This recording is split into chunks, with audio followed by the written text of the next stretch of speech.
paid votes, now you gotta pay. It's called a public Well, hearing can't, to order. campaign photo wasn't the responsible party. Go ahead. And so we'll call the public hearing to order for March 19th. Mayor Bernier and Sue Kenny, Councillor Kenny are on a spring vacation, so you're stuck with me today. So I'll look to the Deputy Director of Corporate Administration to read aloud the notice of the public hearing. Okay, so a published notice has been published regarding the public hearing today to be held at 8:30 a.m. in Council Chambers, asking for any member of the public who feels they may be affected by the proposed changes to comment at this time or to submit their comments in writing.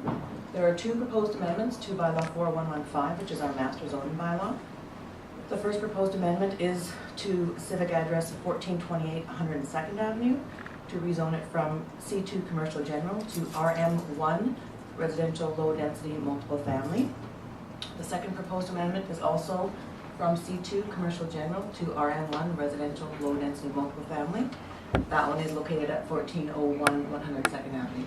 They are separate applications, but they will both be heard during this public hearing if there's any comments today. Okay, so we've seen one letter under 3.1 from Erickson's Electric. Other than that, there's nothing more. So we'll look to the gallery for any more comments, and we'll call once for comments.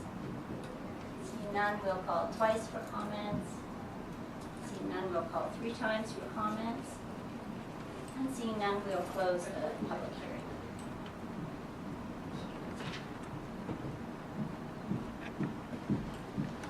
Now, we will move on to our regular meeting of City Council for March 19th. Call the meeting to order at a little bit early. New and council business, we'll start with Councillor Wilbur. I've had a lot of people come forward, so we have some interested parties that would look forward in helping the city move ahead with our airport issues.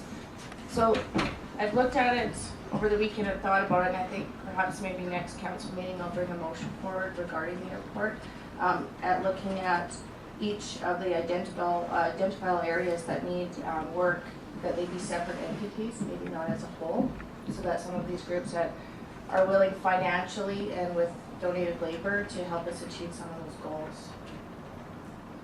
So that's kind of what's been brought forward to me. And I don't like to leave money or volunteer work on the table, so if it's there, I think we grab it and move forward with it. Awesome, thank you. Do you have anything else? So, Councillor Malcolmson? You're very good. I didn't even raise my hand or anything. Things are going fine at the library. I intend to bring that suggestion that we received at the budget meeting on or last week to the board meeting tonight, hopefully. They're having a book sale on the 29th, 31st.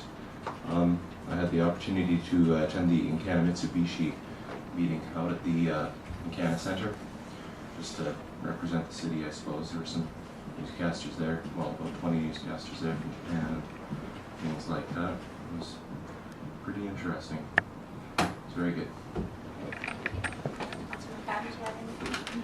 Morning, Your Worship. I had occasion recently to attend a skills competition at Northern Lights College, and it was just a great afternoon. They had some of the students from culinary, carpentry, aircraft maintenance, and cosmetology. And they had a little competition, and the winner goes to the regional, and then they have a chance to go on to the provincial, and then the federal and international. It was just a great couple of hours, sponsored mainly by Encana. I didn't know, but I guess they got most of the cost for the whole thing. And then I attended the meeting at the Encana Center with the folks from Northwest Airlines out of Fort Smith, who showed up with a schedule and rate fares, and they want to get rolling in and out of Dawson as early as they can, possibly even early next month. And I talked to the airport manager since that meeting, and they've already been off to him inquiring about space for their kiosk and space for inquiring about baggage handlers and that sort of thing. So pretty certain they're going to show up here pretty quickly. But I noticed, perhaps to staff, that we call it the Dawson Creek Regional Airport. Well, that's what Fort St. John calls their airport, and that entitles them for, I think, a significant amount of money to operate the airport from the regional district, perhaps fair share. And I'm wondering why we don't have that opportunity if we are in fact the regional airport. Now, perhaps Greg or Shelley could answer that, or Tyra. I can't. Through you, Madam Chair, the difference between us and Fort St. John Airport was that they have always been a Transport Canada airport, whereas we weren't, and we were one of the first airports that was deregulated and sold directly to the municipality. So we call it the regional airport, but we're not affiliated through Transport Canada like Fort St. John and Grand Prairie are. That's the main difference. Okay, thank you. That's all I have to report. Can I ask you a question, Terry, being that I was out of town and wasn't able to attend that meeting? So they're looking at flights in and out of Edmonton, Calgary, or Red Deer, Edmonton, Dawson Creek, and back Monday, Wednesday, and Friday to start. And then, I'm sorry? 2 flights on Friday, right? I'm not sure about that. There's a bit of confusion. There may or may not be 2 flights on Friday. And I think they also had a meeting with, prior to the meeting at the Ancana Center, I think they had a meeting with some folks from oil and gas. And I think Councillor Wilbur is spot on that there will be all kinds of folks looking for crew changes to and fro. So it's just a good news story all around. Thank you. Awesome. Did I answer your question? Yes. I forgot what the question was. Councillor Parslow, did you have anything?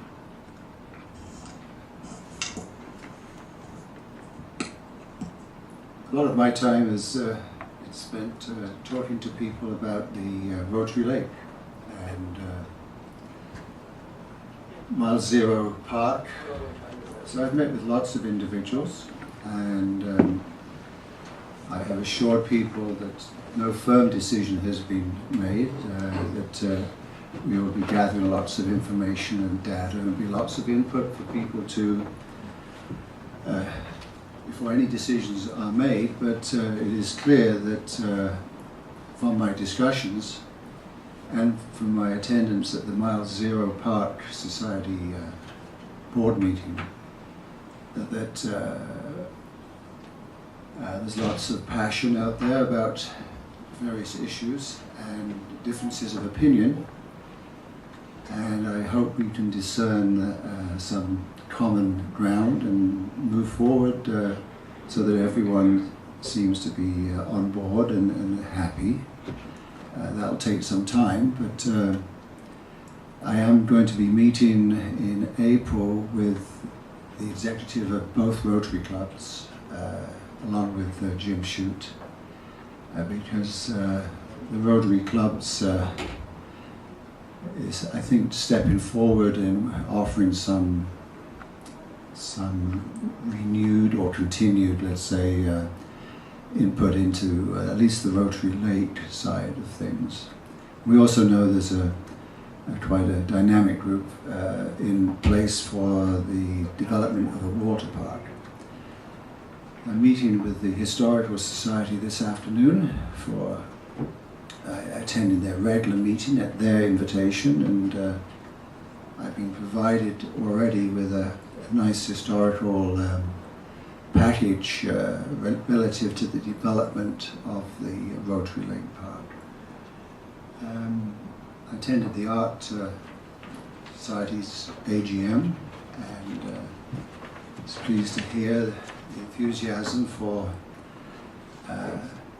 the interim arrangements for a classroom that seems to be in the offing, and also I, along with the new president, Kit Fast, and Sam Barber, and some of you remember Jim Rose, architect, moving forward with initial planning for the Edna McPhail Learning Centre the classroom that might be added. So I think that's about it from the point of view of my liaison functions. And lots of other things, but I think I'll cut it to that. Thank you. So next up is minutes. I move that we adopt the minutes of the meeting from March 5th. Is there any business arising? Oh, wait, I have to. So, all in favor? Okay. Is there any business arising? This minutes? None. Move on to correspondence. 5-1 is a letter from the Dawson Creek Exhibition Association regarding sponsorship.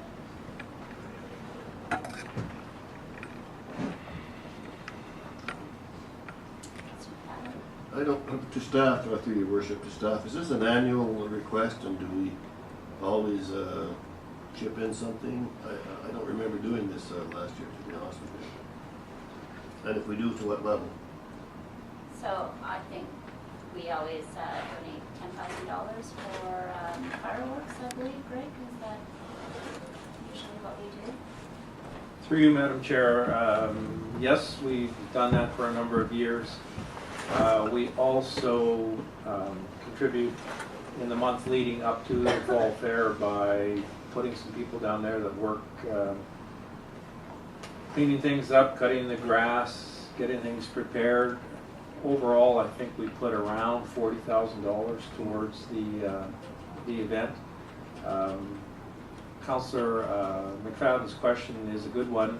This is actually the first time we've seen this particular letter. I think maybe the purpose of it was just to get some publicity, get the letter out there so people know that it's coming again, and they'll be asking for donations.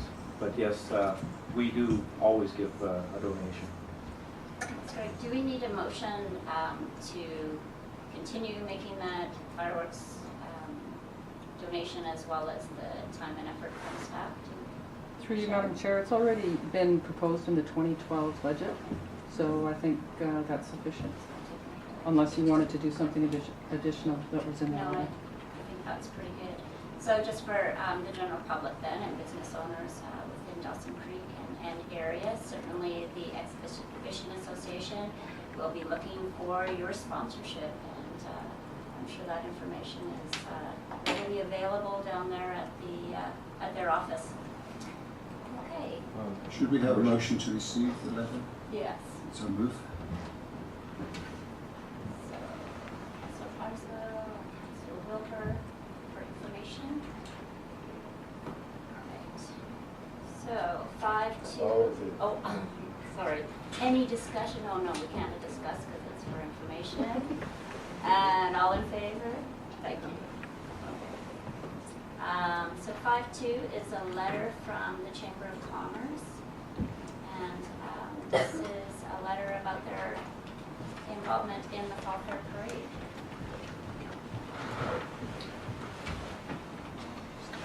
So I move that we receive the letter for information, or Madam Chair.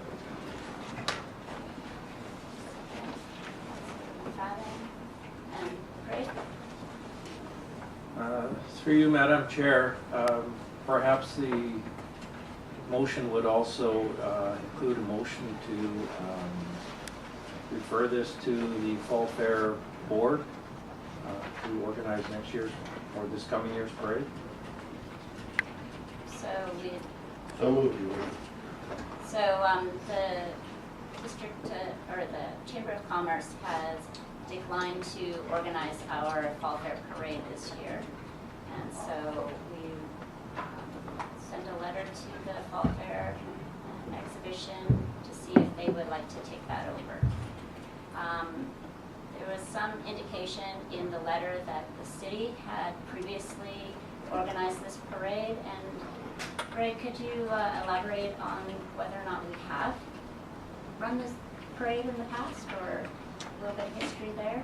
Through you, Madam Chair, I've been here a long time, and I don't recall the city ever organizing this parade. It's been done by the Chamber of Commerce for a very long time. It was their parade put on for the downtown businesses in conjunction with the annual fall fair.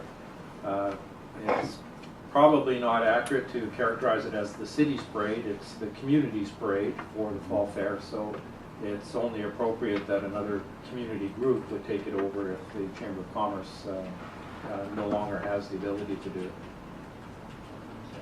So the motion is to, Councillor Watkinson. I just wanted to ask your worship, it says in the letter that they're planning another fair this summer or something? Or not another fair, but a street parade or something like that this summer. I was wondering what that was. So I believe the Chamber of Commerce will be doing a little street festival. I Oh, think sometime in, I'm not sure, June or July. I'm not very familiar with that, so I was just... So the motion is to forward this on to the Exhibition Association. Any more discussion? All in favor? Passed. So, the next item is 5.3, a letter from the Northern Aboriginal Business Center.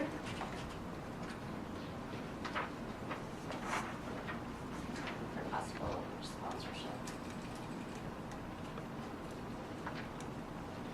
Move that we receive for information. Information sent by Councilor McFadden. Any discussion, or is there some discussion? All in favor? Alright, well, seeing as how it's still 8:45, slip past delegations. And to move into reports. Report 7.1 is from Deputy Director of Community Services regarding the O'Brien School lease expansion. I will exclude myself. Right.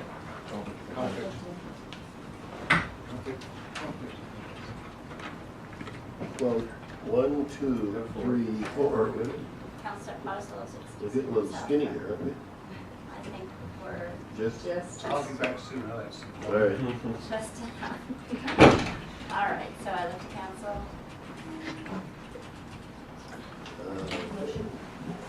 Your worship, can I speak? Yes. I move that we receive this report from the Deputy Director of Community Services regarding the O'Brien School lease expansion, and that we approve an amendment to the lease agreement with the school district to include a lease of additional classroom space for a total fee of $1,415 per month, and further that staff be authorized to enter into an agreement with the Art Society for the classroom space at O'Brien School from June 1st, 2012 to December 31st, 2013 at a rate of $583 for the remaining 7 months of 2012 and $1,000 for 2013.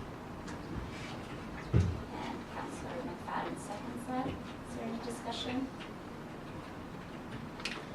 I think this is a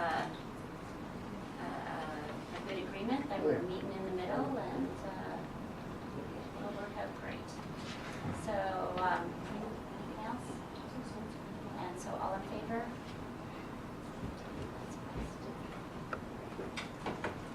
Just go picture.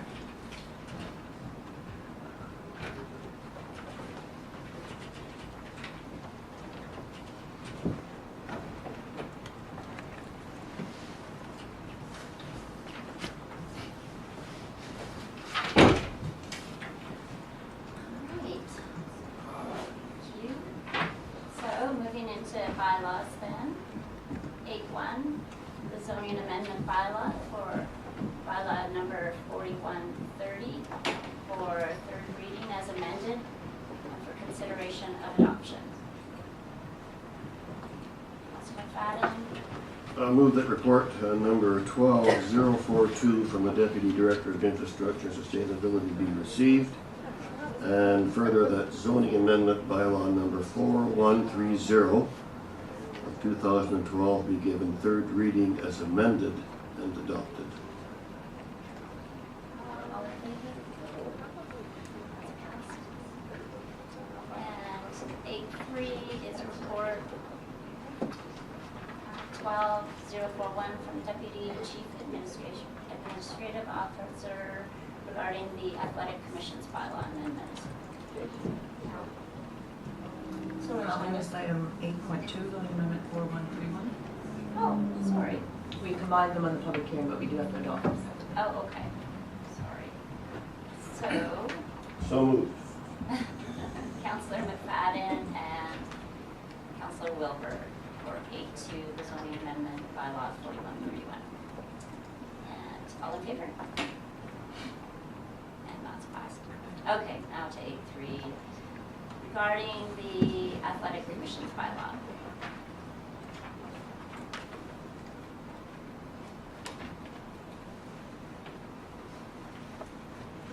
Councillor McFadden?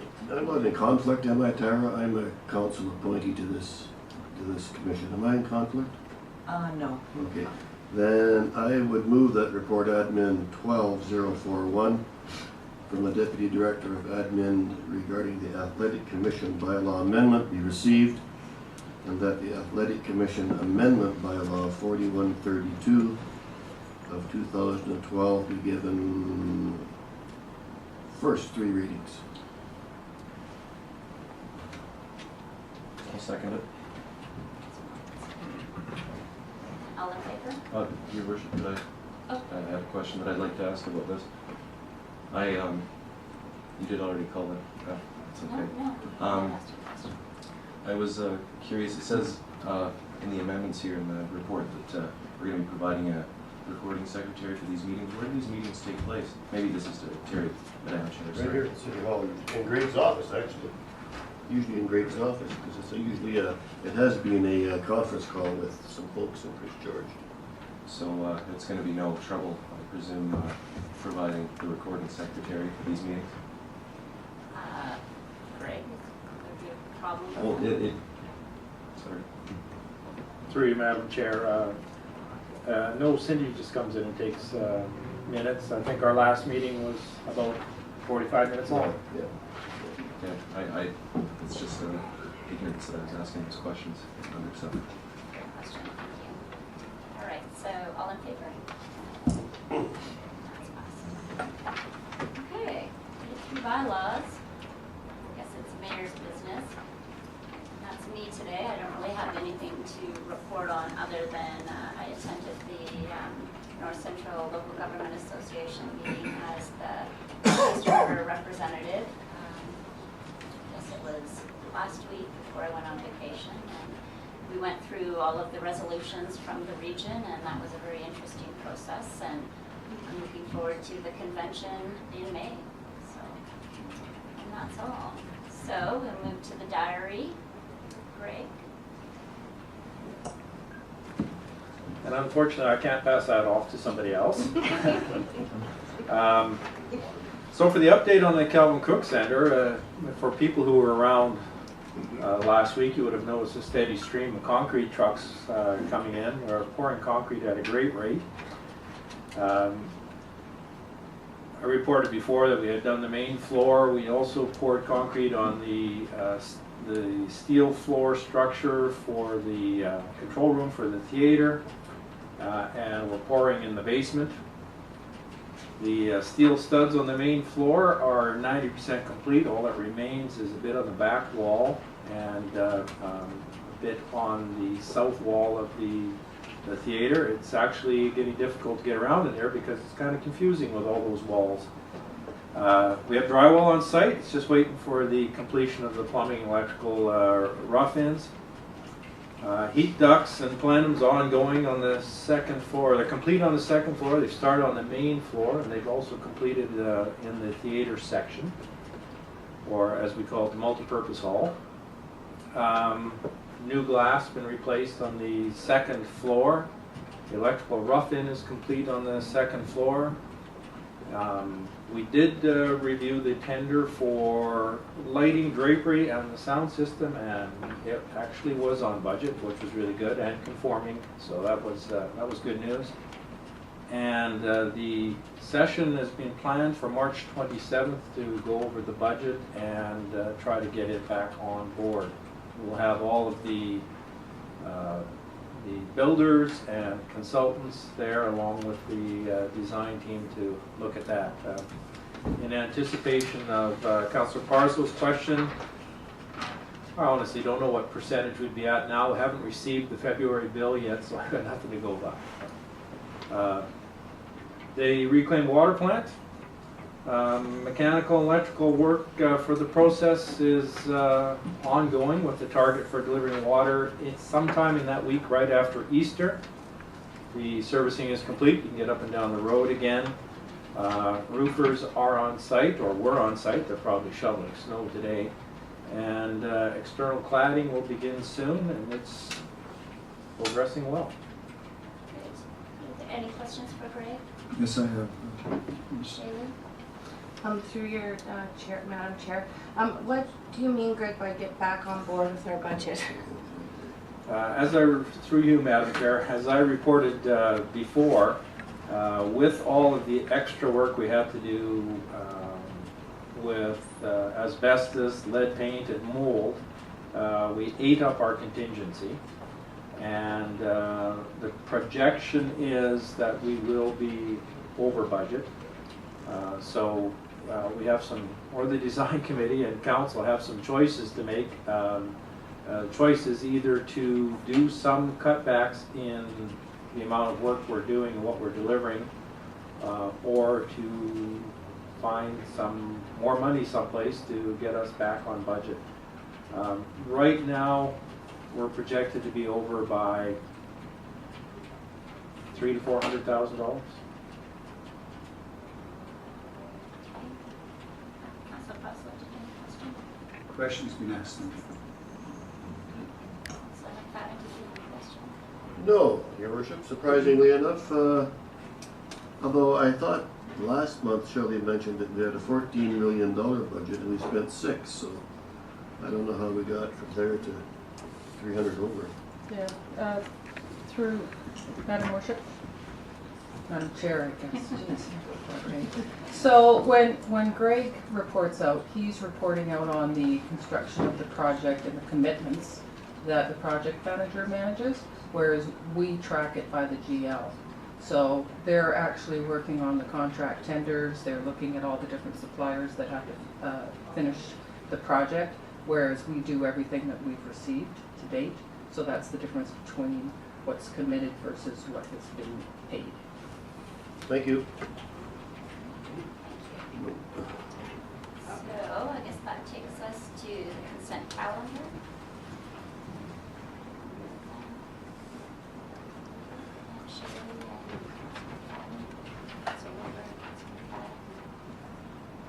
And that takes us to the strategic priorities chart.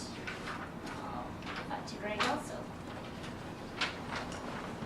Through you, Madam Chair, the library joint meeting occurred in February on schedule, and another one has been scheduled for May, so that will be reflected in your next corporate priorities.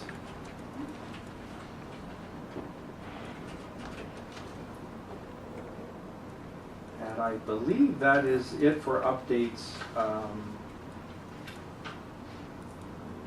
on the chart so far. Thank you. Next is question and answer period.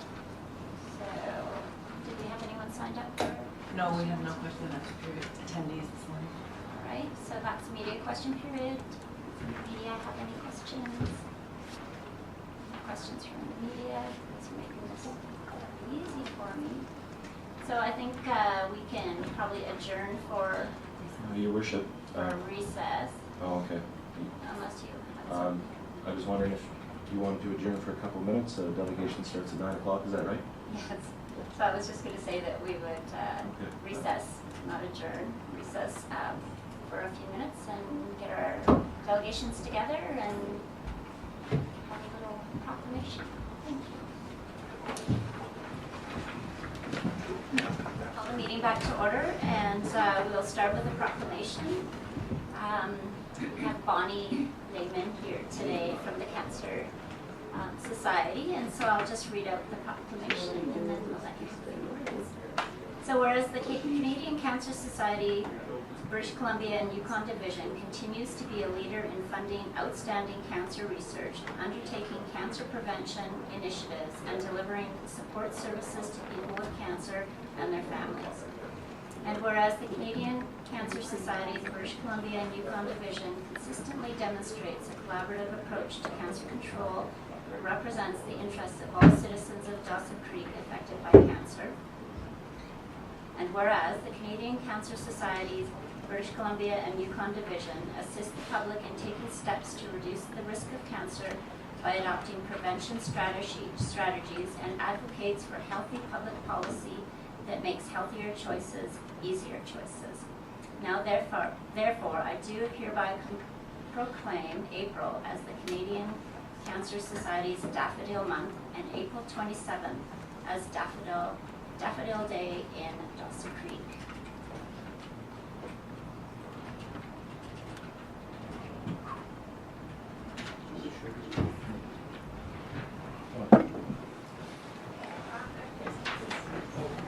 Thank you.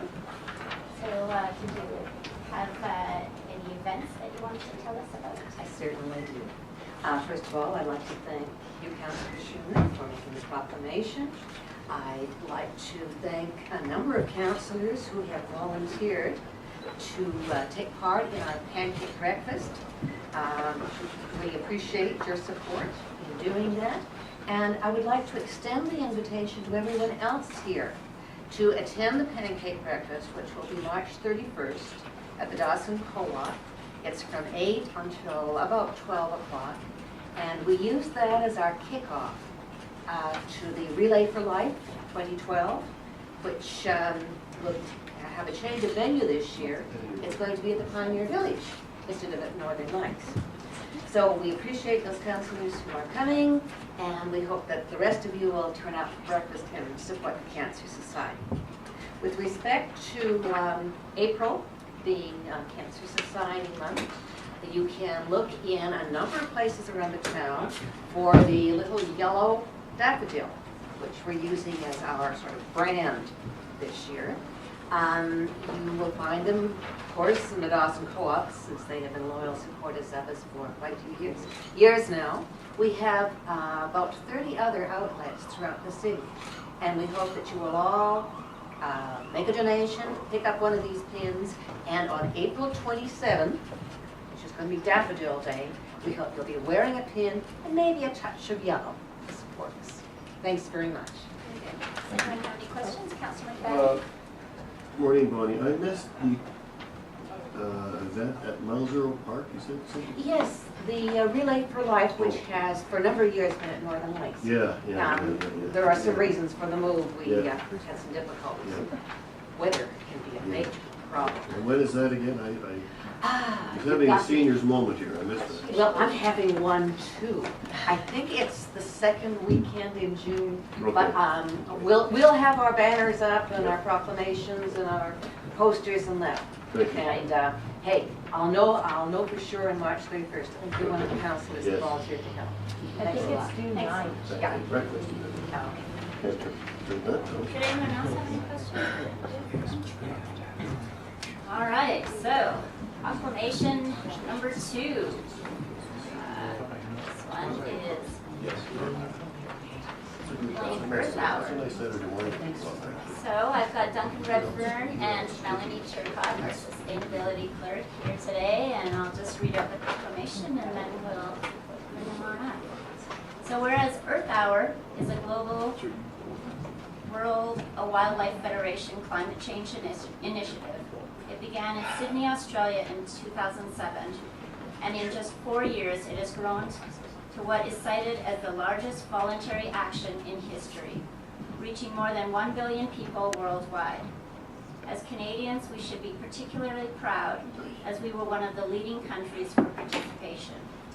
And whereas Dawson Creek was part of this global phenomenon in which more than 10 million Canadians turned off their lights, and whereas Earth Hour demonstrates that by working together, each one of us can make positive impacts on our world. The City of Dawson Creek will be shutting off all non-essential lighting for 1 hour to participate in this worldly challenge. Now therefore, I do proclaim March 31st, 2012, 8:30 p.m. to 9:30 p.m. Earth Hour, and encourage all residents in and around the surrounding community to show the world they care with one simple action by turning the lights off. Come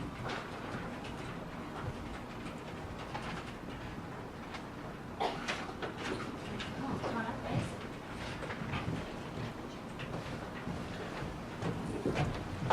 Thank you.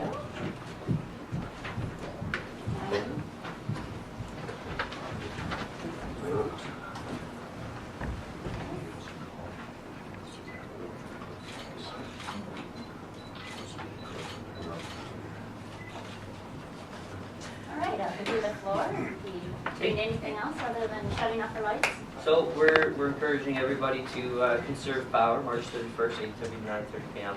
We'll be shutting off all non-essential. We'll shut down essentially everything we can, aside from security, things we need for security. And Earth Hour is some information on our Planning for People website, which Melanie's put together. We're also doing a little air mile initiative this year. You can sign up and receive 5 air miles for participating as well. So that's about it, Melanie. Yeah, and that information will be on the Planning for People website. Okay, so check out the Planning for People website. Did you want to say something, Councilor McFadden? I have no comment, Your Worship. You will participate? Absolutely. Thank you. Anyone else have any questions? Terry's always conserving as much energy as possible. That's right. All right, well, thank you, and you all be participating.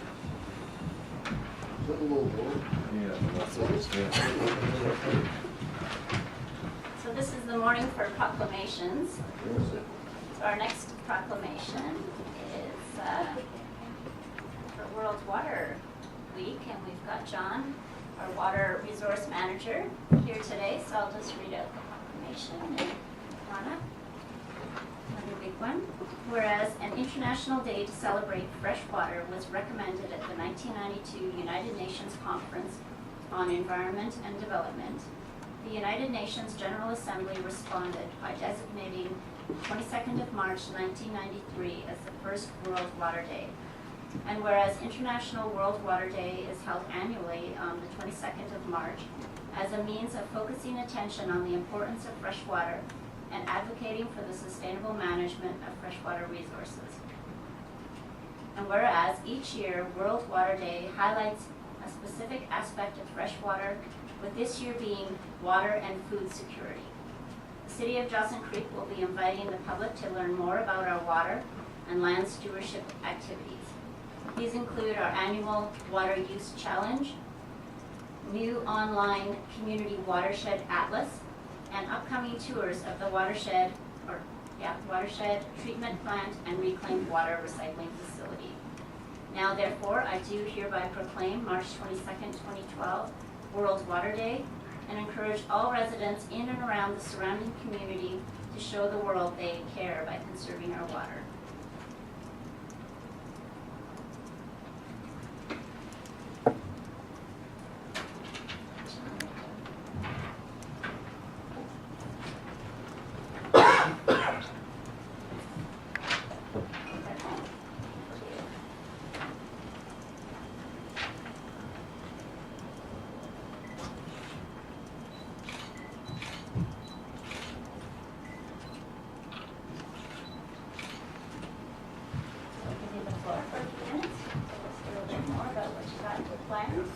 Okay, well, again, this Water World Day, it's new to me, but I know that the primary focus is around educating the public and making them aware of water conservation and the importance of it in the area. We have 4 main things that we're going to focus on. Again, that the Water Use Challenge, which is going to be sent out in the utility bills here shortly. The new atlas that the watershed steward has created. It's pretty cool. I don't know much about it, but I know that you can access it on March 22nd this week. And you can click on specific points and it'll bring up pictures and give you a little bit of data of these areas. Another one is the treatment plant tours, the reclaim and the water treatment plant. The reclaim facility isn't online yet, but I don't know when it's going to be online, but I can, yeah, we can make it work anyways for tours and just for the education. So. Good, thanks. Any questions from Any council? questions? Well, I actually just want to say I encourage everybody to take a tour of the treatment plant because you leave there very educated. So, and John's doing an excellent job out there. Councilor McFadden? I'll just say that I think this is a critical and vital thing that you're doing here. I have a son that lives in New York that works for the United Nations, and I can tell you that those of us in this part of the world have just no idea how lucky we are to have the fresh water supply that we have. Although we complain about it sometimes, it's not enough. We're very, very fortunate to live where we do. So thank you. That's my sermon for the day, Your Worship. Thanks, John.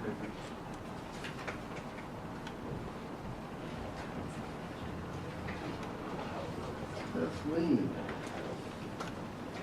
So we have a delegation. We have Kathleen Conley and Camille Cook, and I see Kelty here as well, to talk about our community magazine.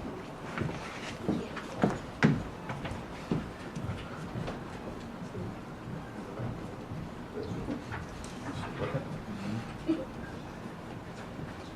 Please. Ooh, it's very nice.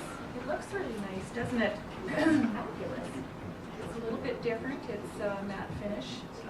Absolutely love the magazine this year. Visitor's Guide inside. Kelty can speak to that, but we're very, very pleased with the magazine. This year it looks quite different than it has in the last 15 years probably. So we would encourage, we would encourage any businesses or folks who want a copy to give us a ring at the chamber, and we will even deliver them for you if you'd like some. So please let us know. The visitor guide is in the community magazine, and we split them out actually because we send 30,000 of these out to people that are interested in coming to Dawson Creek. We also give them to the hotels so that they are in the rooms. Just whoops. Have better in the photos.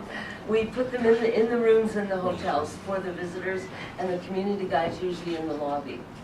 So that's why they're together and apart. Great. Sure. You said 30,000 you send like abroad somewhere? And that would go to Vancouver, Montreal? It goes all over the States for individual people that ask for them. Yeah. And we have a lot of RV dealers that I have met in my travels that we send like a box of 100 to. Yeah. In Alberta and BC mainly. Yeah. There's some in Washington State too. Yeah. And all the visitor centers in BC and Alberta. Wow. Thank you. It represents the businesses quite well in the community. Very nicely this year. Pleased with it. Thank you. Awesome. Thanks. Thanks. See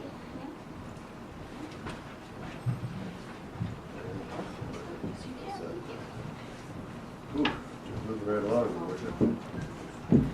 There's some up front. So there are copies of this out front if anybody else would like a copy.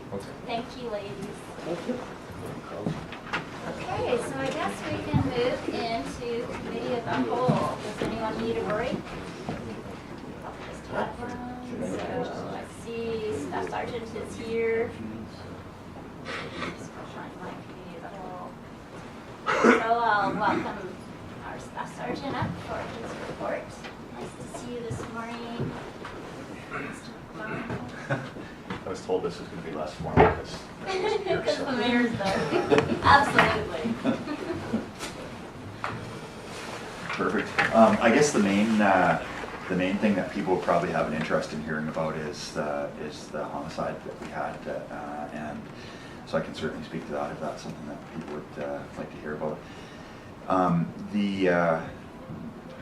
The file actually went far better than we would have had any right to expect in a crowd of 3,000 people, and a big part of that is as a result of the fact that the event center has video that's available so quickly, and that was one of the reasons that we were actually able to identify the people that were of interest in this thing. And so from the time when we were shown the video by the staff at the event center until the time where our members located those people on patrol was a really short period of time, and that's something that saved us from a task that, quite frankly, I don't know how we would have gone about trying to determine who was responsible for this out of a crowd of 3,000 people. So there definitely is a value, and it's something that we've realized. So Ryan and I have had a couple of meetings just to make sure that we're in a position to kind of keep up the momentum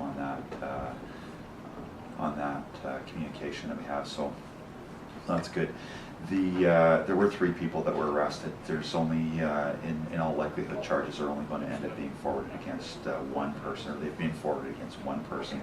And we're still waiting for charge approval, and that's a relatively time-consuming process because it has to be done at Prince George, and human deaths are always charge approved at Provincial Crown. So, but we're in as good a place as we possibly could be on this file, and so that's reasonably encouraging. Other than that, we actually noticed decreases in most of the kind of they're the indexes that I've been following in our crime stats, and we've seen that most of them have kind of dwindled down. And I think that's probably primarily due to a bit of a winter lull as opposed to anything in particular. But things like assaults and disturbances and drunks and all of those types of things have all kind of taken a bit of a seasonal drop, and so the homicide came at a time when we were in a better position to handle it. So that's kind of that's more or less state of the union for the police station right now. So yeah. Is there any questions for Staff Sergeant? Just to show, did we have authorized one more position for the staff sergeant for this year and next year? I keep pushing, don't I? Madam Chair, in the budget so far, there has been one position approved for 2012 only. Really? Really. Right. And you can discuss that at your next budget Thank meeting you. if you. I'll be sure to do that. Thanks. Thank you. All right, so no more questions for our Staff Sergeant. We'll let him get back to work. So thank you so much for coming in this morning. Yeah, thanks very much. Next up is Shorty, but I see he's not here, but it's That Bob. Bad Bob. Come on up and tell us what you know. What do I know? Not a heck of a lot, I guess. At least we don't have a major event that the RCMP had, so basically the report probably in front of you. I can answer questions to that, or any other questions you might have, so that would be a benefit. It's been a relatively quiet month. Motor vehicle accidents were probably running around the average, and from what I remember, we were lucky there were no fatal accidents, so that's a benefit. So I was noticing the hours for motor vehicle accidents was down from the usual. Yeah, amount that are there. the weather's been relatively beneficial to us. People are actually starting to slow down for the ice and the snow.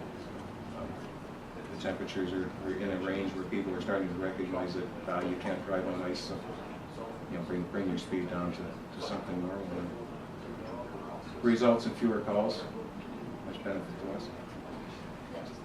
So any questions for Bob from anybody?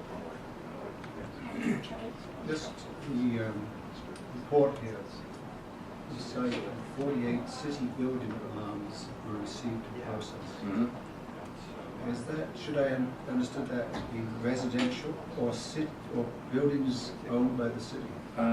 Those would be mainly commercial buildings or city buildings.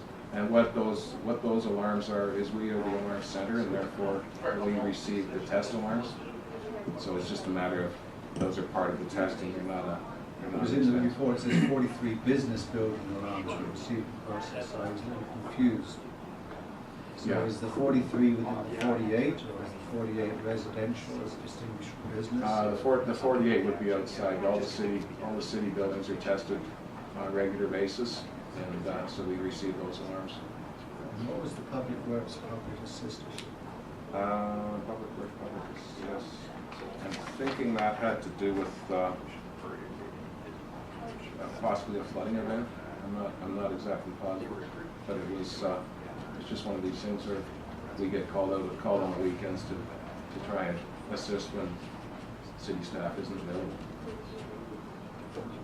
They're not necessarily not available, but they're not direct line. It's easier to get a hold of us than anybody else. Yeah.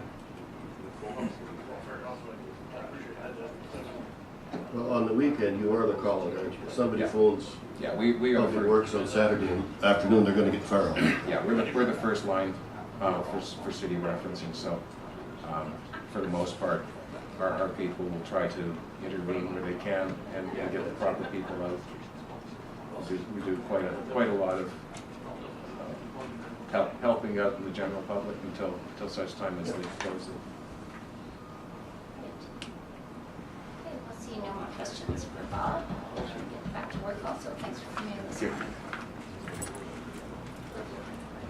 And up next, we have our report from our Deputy Director of Public Administration, Tyra. Good morning. Just a few things to highlight from the report. Always working on human resources issues. We have been receiving quite a few applications for summer employment already. Those postings typically go out in the month of March, so as soon as we've received confirmation from all our returning staff whether they intend to return or not, we'll know how many spots we have available, and then we have to wait for the snow to go and how much work we have to do depending on the budget. Depends on how many people that we hire. You may have also noticed some new faces around this building or possibly at the recreational facilities. We are working on staffing up in our casual departments because we take place a lot of importance on having a person available to answer phones and answer questions. So front desk or any of the frontline positions, the clerical positions, we like to have a backup person available in case of vacancies so that those public inquiries can be addressed quickly and with someone who knows what they're talking about. We're also working on using the same staff for different departments so that A, we can offer them additional employment, and B, to have more of a familiarity with the entire organization, so it works better to have the same person doing multiple jobs other than scheduling. Sometimes it's a bit of an issue. Also of particular interest, today is the deadline for filing your campaign financing disclosure statements. We have 8 of the 15 candidates for council. We have filed them. I'm happy to report that all of the current members of council have filed them, so we will not be removing anyone from office. The deadline is 4:30 today, and after that point we have until April 18th to file accompanying with a $500 late filing fee. If you haven't filed by that point, then you're prevented from running in the next election, and we have to report that to the provincial government at that time. That was kind of probably the most interesting thing, and if you have any other questions about any of the items in the report, I'd be happy to take them. Anyone have any questions, Councilor Robinson? I think it was this report, Madam Chair. I'm not sure. Is it at the next meeting that you'll read out the names that haven't done it or that haven't handed in their reports yet? Yes, it's as soon as practically possible after the deadline of March 19th, so because they have until 4:30 today, Yeah, I understand.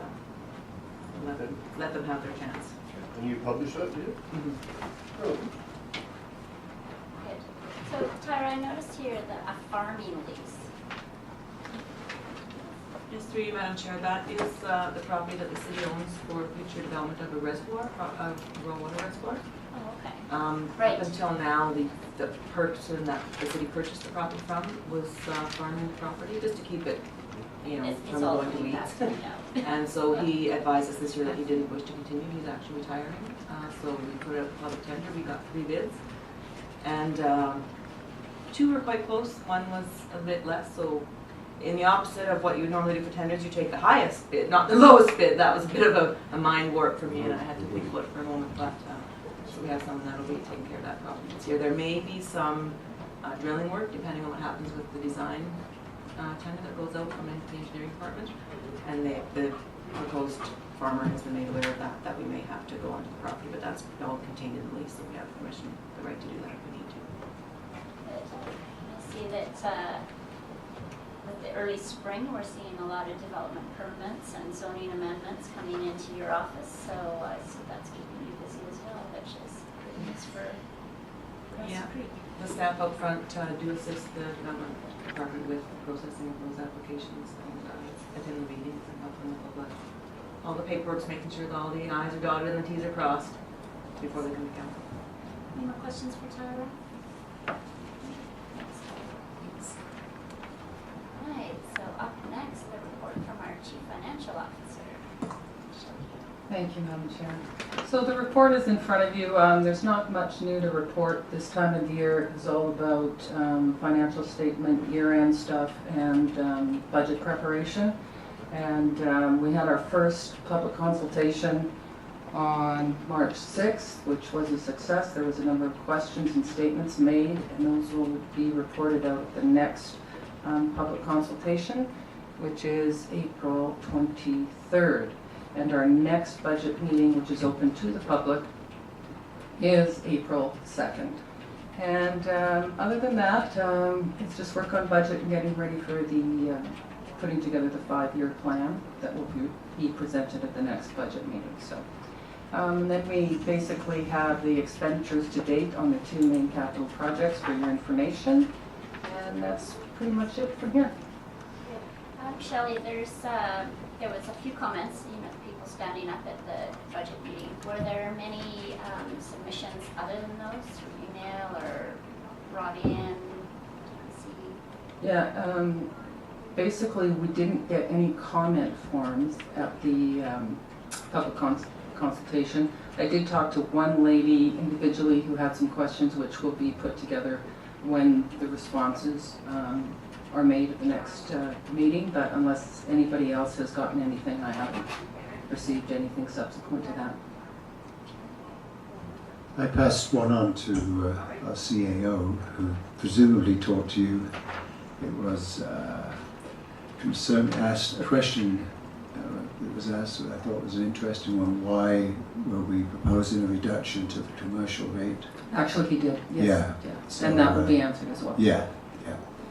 I do have a question, if I may, about the Kelvin Crook Centre for the Arts. You show provincial funding of $3,749,952. Is there any federal funding? I thought there was some matching federal funding. And if there is, when is that going to be received? Basically, that is the way that the funding works. Is it's 1/3 city, 1/3 federal, 1/3 provincial. But the provincial is actually the agency that handles, that we do the claims with. So that's why it's put as provincial. But that is split 50-50. Thank you. Any more questions for Shelley? Thank you, Shelley. And now we have a report from our Director of Infrastructure and Sustainable Development. Good morning, Kevin. Good morning.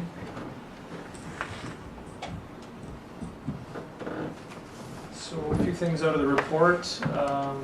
Start with the development side of things. As you commented earlier, we have had a few development permits and some rezonings coming in, and it certainly, before we left 10 days ago, with that sunshine we had around here, it was very busy, lots of people interested in getting going. I don't know if this will slow down a little bit, but lots of interest, and which bodes well. Our building permits are strong for the first part of the year. First 2 months we're still close to $2.5 million, which is good. It's a little bit off last year, but still strong. So we certainly anticipate another busy year. So it's good to see. There was a question around how our new bylaw, our building bylaw that mandates garbage containers on construction sites. I understand there was some questions of council just how that was working out, and since we've implemented it. The reports we're getting from the bylaw department is that since the container bylaw has gone in and it requires each construction site to have an enclosed container, that our complaints are down. There still is, some complaints, and there's always going to be a little bit of garbage, but it's helped a lot. Yeah, no, I've heard some complaints about the specific area 17 that is, there has been complaints before up there. So. Yeah, I think it's definitely been an improvement. So, and we respond to the complaints, and if we can track it down, we certainly try and hold everybody accountable. And it's like I say, it's been going much better than previous spring. So. Let's see how that moves along. Just an interesting note on garbage thing, we were talking about that. We were in Miami last week, and whenever I'm in another community, I always like to take a look at infrastructure to see how they're doing things there.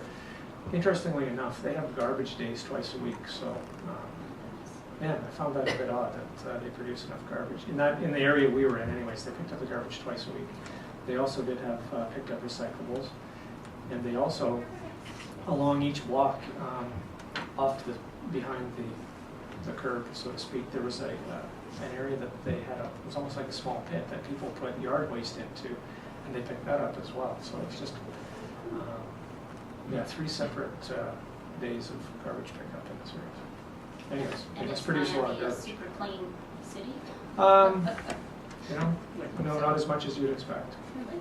Not that it was dirty, but yeah, I mean, I just found that was, it was interesting to note that they produce that much garbage, but we only go once a week, and if we were to recycle a little bit more, we could probably pick up garbage once every 2 weeks in this community, I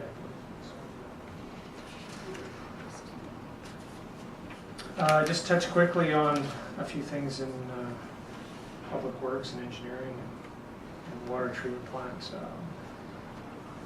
In the engineering department, we're moving forward on some design work for potential capital plant works this summer.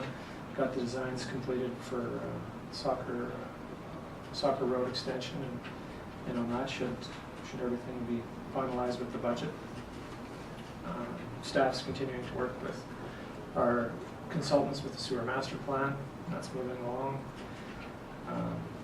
Public Works, last month we didn't have a lot of snow, so we took the opportunity to deal with a lot of maintenance issues, get caught up on a lot of things, and now we're back to moving a little bit of snow and some salt and sand. Water treatment plant, the one thing I wanted to highlight there is that we've been doing a lot of maintenance over the last 6 months, and one of our sewage lift stations, when we did a little bit of investigating, we found that there was some issues with one of the pumps, and then we started looking a little closer. We found out that there was some valving that was wore out, and so we ended up replacing a couple of pumps and a check valve in the lift station. And what that's resulted in is an incredible savings in energy. What was happening is these pumps were cycling on and off continually. They would pump up, and the check valve wasn't operating properly, so the lift station would then flow backwards and fill up, and the pumps would kick on, and they were having to cycle numerous times an hour.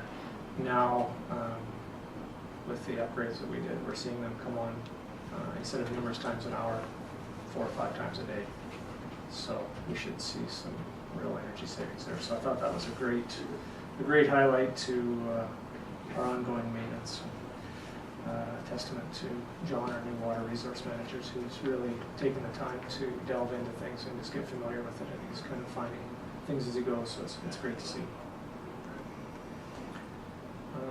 Other than that, just if there's any questions council has of the report. Madam Chair, I'd like to ask Mr. Henderson how our water supply is right now. We have full capacity in all our reservoirs and everything?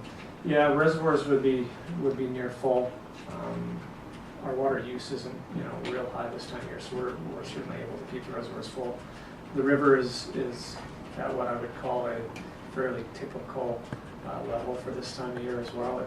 Throughout the winter, it's basically right at the top of our weir at our intake, and it usually kind of hangs in right around that area. So nothing out of the ordinary.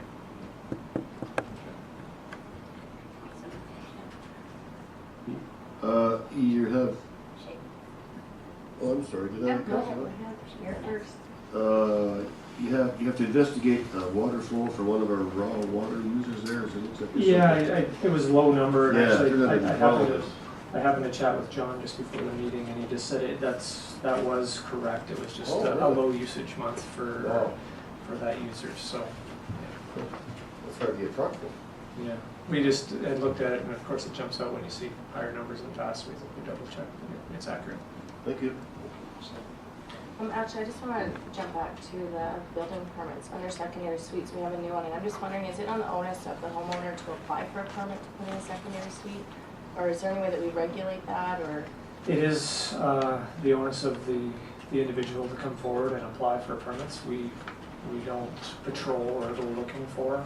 If we hear of someone maybe constructing, we may stop by and drop off a business card for them to call us, but yeah, it's on the onus of the owner to come and see us. I just want, I know there's a lot of people renting rooms and basements and stuff. And these secondary suites in here would be that someone was constructing a new separate dwelling suite, so to speak, as opposed to maybe renting out a room, which wouldn't necessarily fall Does under it fall that. into that panel? Okay, I just wanted to know. Thank you.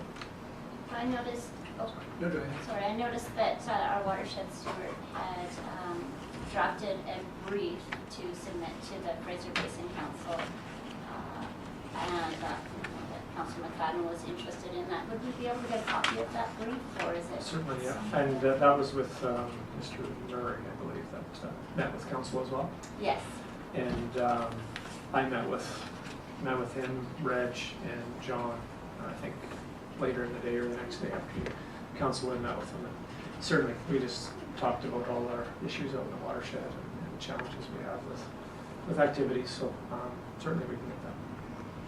I just know Councilor McFadden had some questions around the watershed, and we did meet with the fellow from the Fraser Basin Council. Certainly. Marshall, David Marshall. Okay, Jimmy? I have a number of questions. First of all, just to add to something that Councillor McFadden said.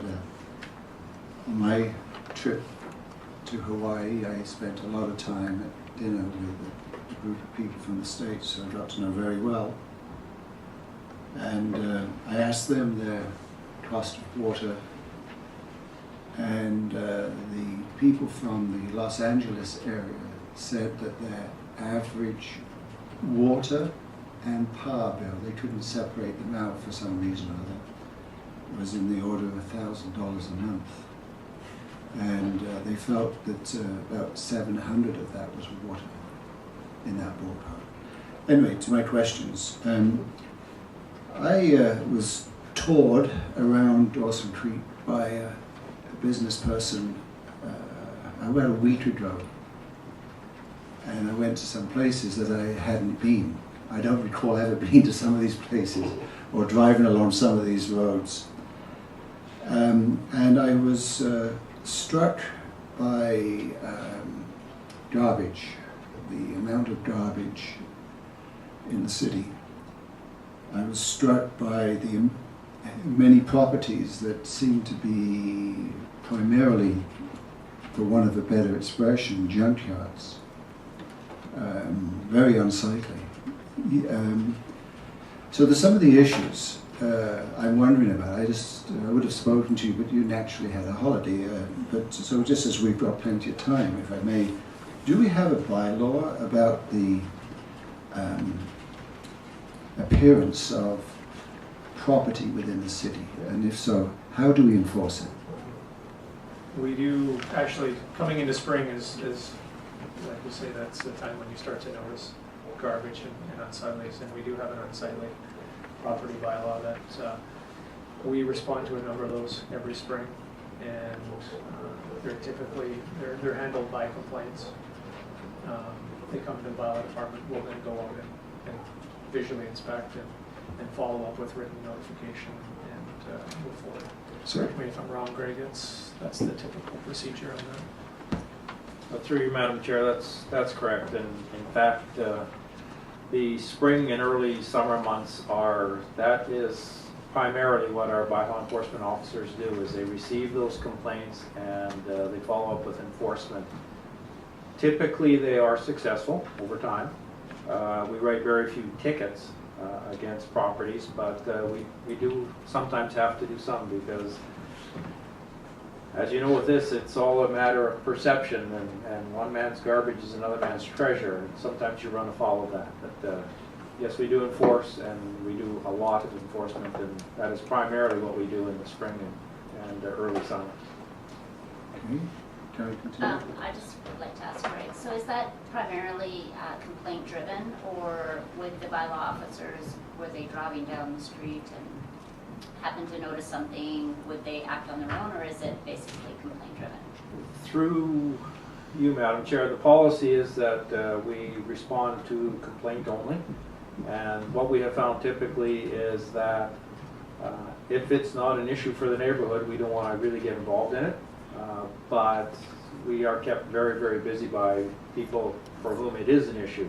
And they will phone in and they will follow up as well. That's a good question because, you know, I was asked the same thing by a number of people. Does the city play any monitoring role here, or is it just wait for people to complain? And I think there's a variety of, some people expect bylaw officers to be monitoring officers. That's an interesting one for when we get to discuss maybe policies and stuff. But, there's some issues at around 17th Street. You've probably driven up 17th Street north of the the forestry office, where debris from the building just litter the east side of 17th Street. And that raises the issue about, in other communities that I've been to, on every building site, there is a requirement through bylaw that the building contractor has a bin on that site, even though they may be building on 3 adjoining sites, per site that has a lid on it, and that they're required to keep their building site clean. By looking around the developments going on right now, it seems, I'm going to say that the storage of debris from building is not working because there's so much garbage being blown off building sites around the countryside. Now I know the regional district has a bylaw that requires people taking garbage to the landfills. It is properly secured and either covered by tarmac or what do we have? And how, if whatever we have, how do we enforce it? That's a little bit to what I mentioned a little bit earlier in my cow, is that last spring we did enact a bylaw, or we amended our building bylaw to require every building site to have garbage containers. And they're supposed to be covered for that very reason, because we did get a lot of garbage now. We have that requirement. Now, if people aren't coming through on that, then I will have to look to my bylaw department and see what that looks like. But it is bylaw and our building inspectors that enforce that and require that they have a covered container on site for building for those very reasons. So they do have a monitoring role in that regard, Yeah. because there's a permit being issued. Yes. So I suggest that needs to happen. Mm-hmm. It is a real mess.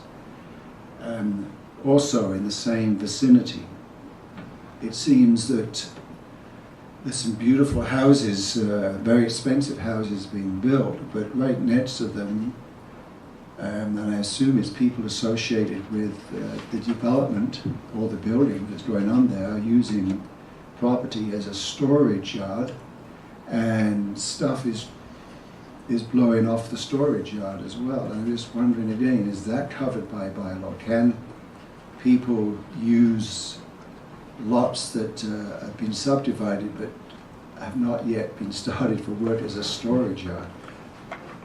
If an individual has 2 lots side by side and they're building a home on one, it's very common, obviously, for them to store building materials on the lot next to them. But it's their responsibility to make sure garbage isn't blowing away from there too at the same time. So we certainly allow them to do that with the storage, but we ask that they control their garbage. It's been an issue for a number of years, for sure. I suggest that these sites have been used over a long period of time, maybe even beyond this year. So I think we need to look into that. And one last question I was asked by someone else.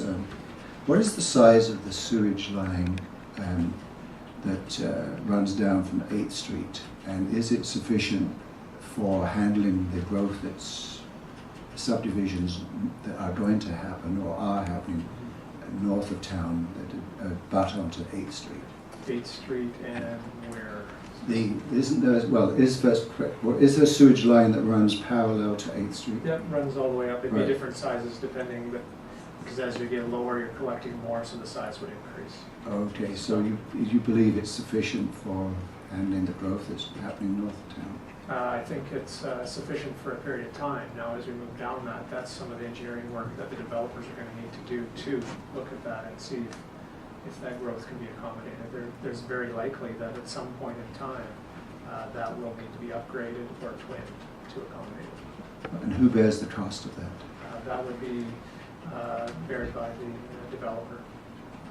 For the existing 8th Street or for the extension to the... Well, they would be required to, any extension, of course, would be up to them. But if there's a growth factor in there, a capacity issue, then we would look to them to assist in funding those upgrades. Okay, thank you. Councillor Malcolmson. I'd ask that, Madam Chair, I'd ask that our employee forgive me for ad nauseum of garbage questions, but I did want to ask if there was a way that we could, or if there's some avenue that we can hold any of these companies that are developing the properties accountable for the garbage that is along 17th Street. I drive there every day. I did notice it.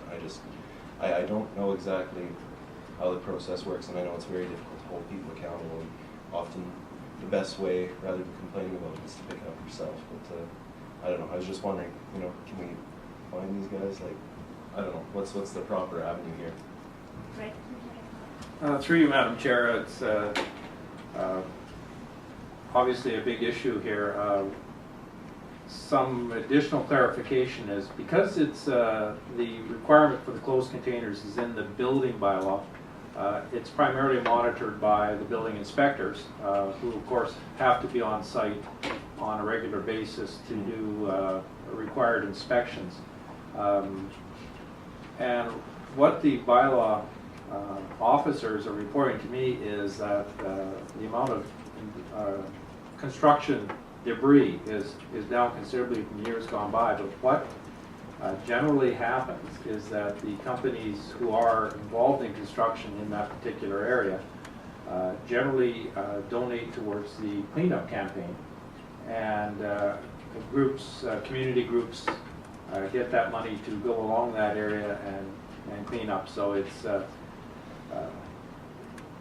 there's actually some good news at the end of all that, and that money does go to these volunteer groups, and it does get cleaned up, and it's generally financed by the construction companies involved. Does that answer your question? Just, it seems a little backwards to me. It's just, hang up your coat in the first place, don't throw it on the floor, and then have somebody hang it up, We don't have the garbage in the first place, we monitor it, then we don't need to worry about it. Yeah. Through you, Madam Chair, as a father of 6 children, we run into this all the time, and that is, whose piece of tie deck is that? Yeah. Does that belong to contractor A or contractor B? And rather than get into a big fight over where it came from, this system seems to work quite well.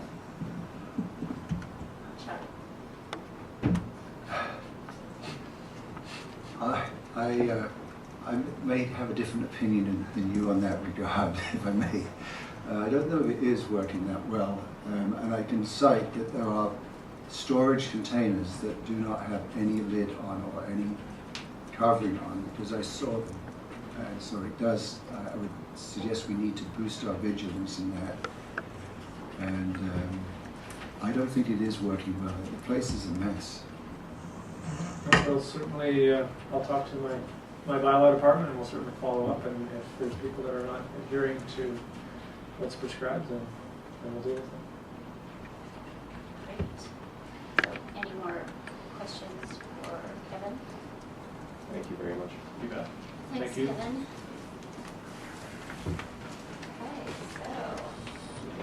Okay, so next, last but not least, Barry, our Director of Community Services. Good morning. Oh, tough one to follow, Kevin. I'm not going to go away on a holiday. It's funny how you do go away and you tend to. I go to an arena and I'm always not looking at the game. I'm always looking at the quality of the infrastructure and how they deliver programs. But just a comment, I do live up in that area, and it's. I will attest it's a little better, but certainly could use a little more now that the sunlight's there. And as the snow melts, everything seems to appear. So. One of the plugs that we'll be talking about in my report will be Councillor Shaley's work with our cleanup campaign coming up, and the amount of work that goes in the community to hopefully get at some of those sites. So my report is submitted. A couple of the issues or items around the arena. I just wanted to publicly thank a couple of our user groups that were very cooperative in the shifting over into the Memorial Arena, which allowed us to actually close the kin a bit earlier on schedule, and that certainly helps when any of our user groups comply or work together in partnership with us.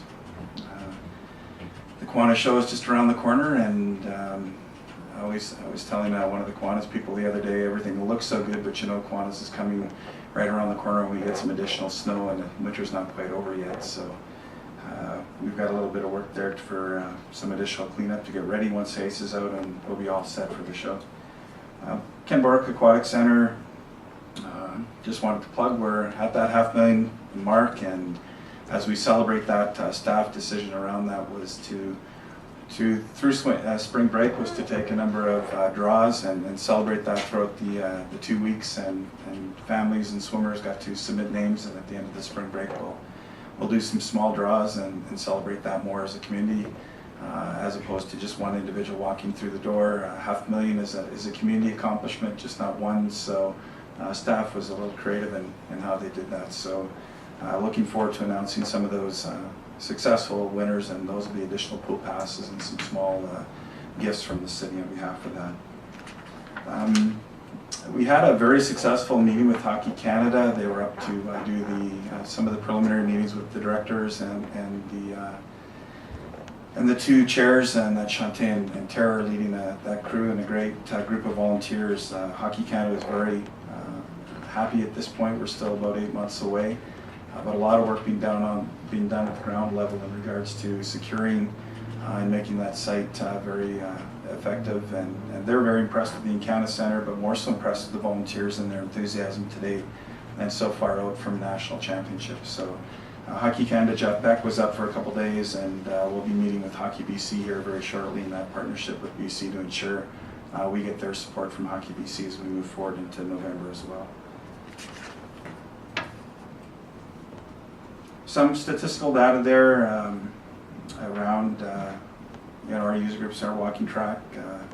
Things seem to be very busy. I'm sure again with the snow we'll push back up. We did see a large amount of people shift to the outdoors now that basically all the sidewalks were clean at one time, and so we're expecting a little bit of pushback inside when everyone thought spring had come, and it was here for sure. A little bit of a plug around the annual cleanup campaign. That seems to be a lot of work happening. And Pitch Up Week, as we know, will be April 23rd to the 30th, and the annual community cleanup campaign will be May the 5th, and there's lots of work being done in those partnerships. And usually it was one of the things when I first came here that I was very impressed with, was the number of volunteers and groups that get involved in that cleanup day. But it's a constant reminder how garbage can collect and start to be in certain areas, and wind collecting in certain parts of our city that do look a little more worse than others. So I figured if we didn't have certain trees in some places, the garbage that was blowing from Fort St. John would just keep going to Grand Prairie. But I so chose to build up on top of 17th, and I can attest that there's a lot of wind up there. So cleanup campaign is always welcome to be happening.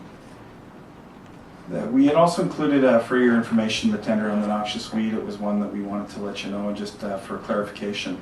Those are hourly rates, so they're quite an extreme difference between the $50 rate to the $100 rate, but we're very confident with those contractors that vegetation management process will happen within those budgets very clearly. It's just something for your information.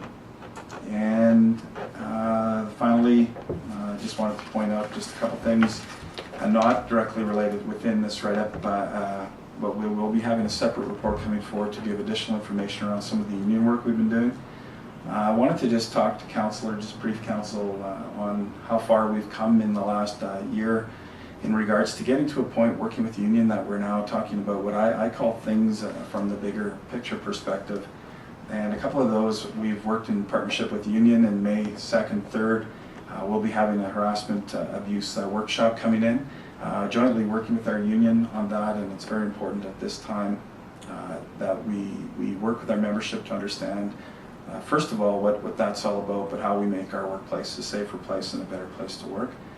One of the interesting discussions, and the union from Prince George, the rep there, a lot of our issues around discussion around discipline and the interesting factors around discipline, getting into the mental health side of that and the quality of life around our employees, and whether that's our union staff or our management staff, and the ability to do the right to privacy of our staff members in regards to duty to inquire. So it's a different opportunity for us to be working at a bit of a higher level, but some of the things that have happened in the last year that have allowed us to get back to that level.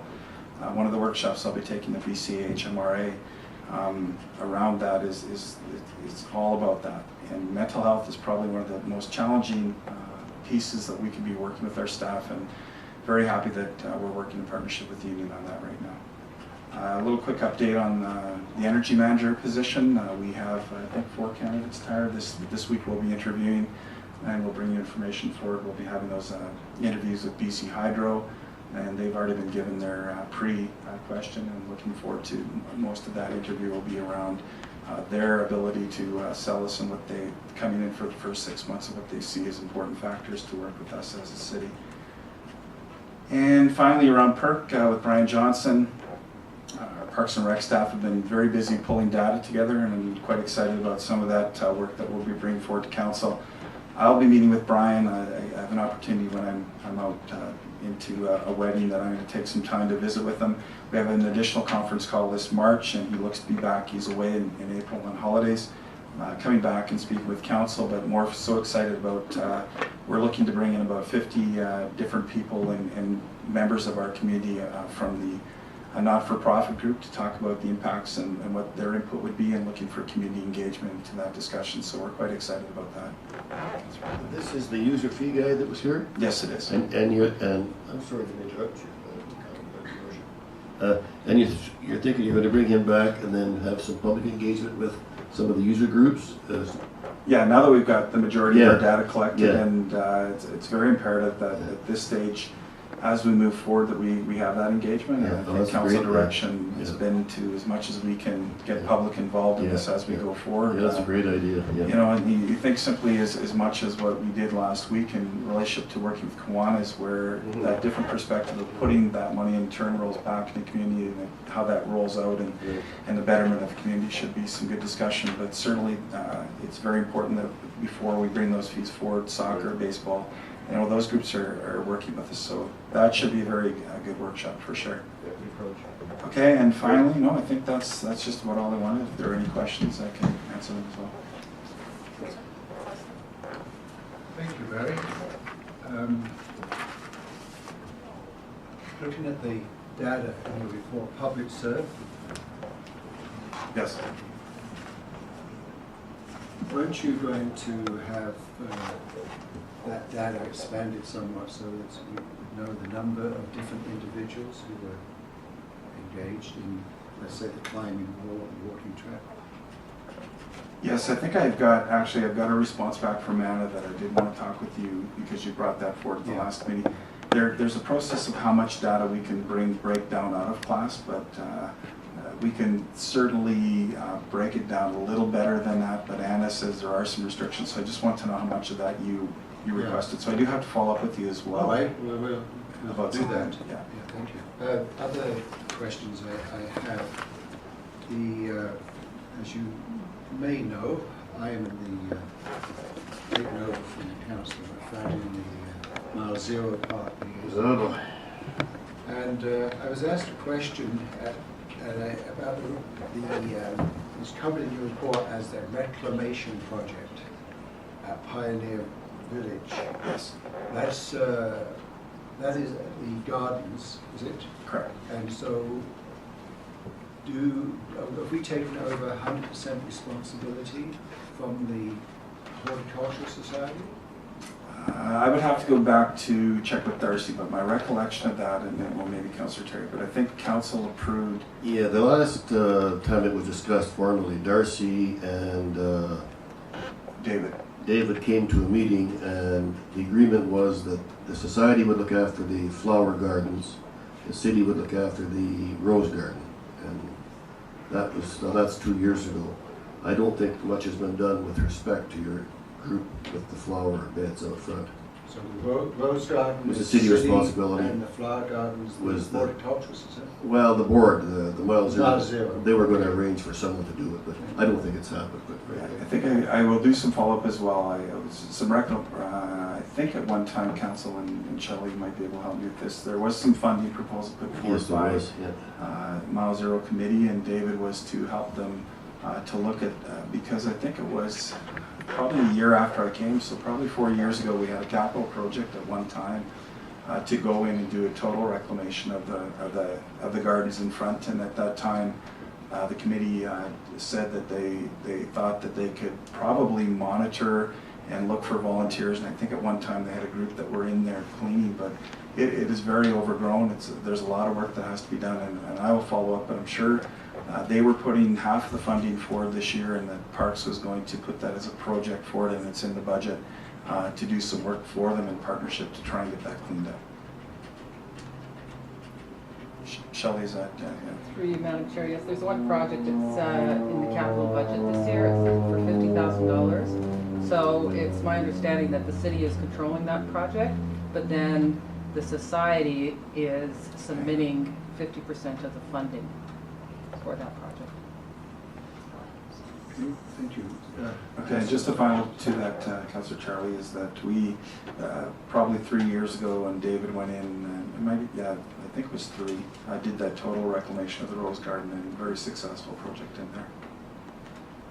Yes, I haven't seen that, but I have, the other gardens were quite the attraction to visitors, I'm sure, but also to local citizens, and it's really become something we need to work at, and I'm glad something's happening. Again, just because I'm just coming up to speed, I guess, the noxious weed control. Does council have a policy that controls the fact that we do not use chemicals that are harmful to the environment? Certainly, for sure, that we have a bylaw around that, and yeah, and I can get Darcy to provide some of that information. No, as long as we have it, that's fine. And my last question relates to well, I have 2 questions. K-PAC, 5.9 acres. Is there a city park attached to that, or is I'm not sure. Yeah, Greg, could you help me with that one? I know that there is the field. Through you, next to Madam it. Chair, yeah, there's 5.9 acres, which is the old school site, and right next to it is a similarly sized park. But is that city, belongs just to us. correction, is that city property? Yeah, beside that, yeah. So the question I have is, when will we, council, be receiving a report on the dismantling of that former Grandview School and disposal of the site? Is that in the works somewhere? I'm not sure that that's our department, but I'm sure that if it's Kevin isn't doing it, I'll probably do it. I'll follow up with that a bit as well. Okay. And the last question is your department, for sure. If there is no hockey tent at the Canada Event Centre next season, what are plans for the use of ice there? Do we have the opportunity of local teams using the centre? And are you pursuing that, or has there been any discussions? At my level, not currently, no discussion, but I'm trying to look forward to some of those thoughts and processes as we hear direction from council on that. You're waiting direction from council? Yeah, through you, Madam Chair, too. There's an item on the strategic priorities about the Encana Centre Business Plan. And that covers off this? I'm sure it will be part of Okay, that. thanks, Shelley. Thank you very much. I don't apologize, I just mean that we work as we're directed through council. I just haven't quite got that one yet, so Well, I'm sure it's coming. I think Shelley It's covered online. it up for you, Mary. Okay, so Council Wilbur, you have a question? I'm just actually gonna back up to the flower beds, sure it gets going so fast again. That's okay. The flower beds at Miles Hill Parkside, my understanding was like under like an adopt-a-garden type is how they approached it. So I'm wondering if maybe the Miles Zero Society through Charlie could maybe engage the city on our Adopt a Park program, because the flower bed one definitely failed. So as a volunteer, if there was like me and sometimes no one else. So, but the city program of Adopt a Park works really, really well. So maybe there's something to be learned from that. So just a suggestion maybe to take that to the society, that having volunteers to adopt the gardens is good, but maybe there's something more that can be done to keep them up. So I have a question. We're doing the swap and shop this year as well as the community cleanup, and that's what time?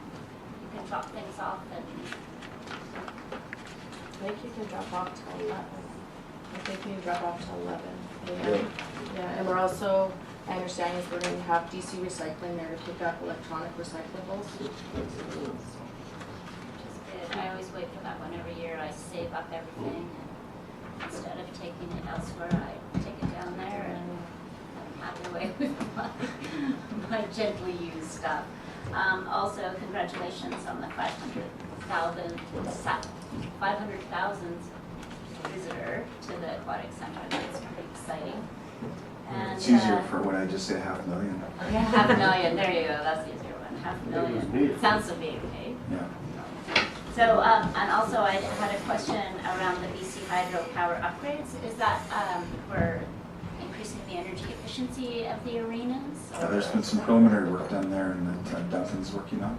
Yeah, most of those are efficiency updates. Awesome. Okay. So any more questions for Barry? No? Well, thank you so much for your report, Barry. And I guess that brings us to recess to the closed meeting. Councillor McFadden and Councillor Malcolm. Oh, sorry.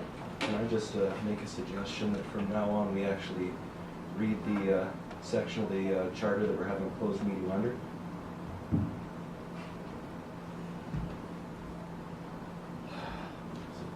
So you want to Read it. All right, I move that we recess to the closed meeting under section 97, subsection 1B regarding minutes, as previously noted, and that and under section 90, subsection 1G, litigation or pending litigation affecting the municipality, and that we authorize Greg Dobrowolski, our deputy CAO, Shelley Wolf, our chief CFO, and our deputy director of corporate administration, and Cindy Fisher, our recording secretary, and that we authorize Kevin Henderson and Sean Dahlin, both from infrastructure and sustainable development, to be authorized to attend for items 6.1. Great. Second motion.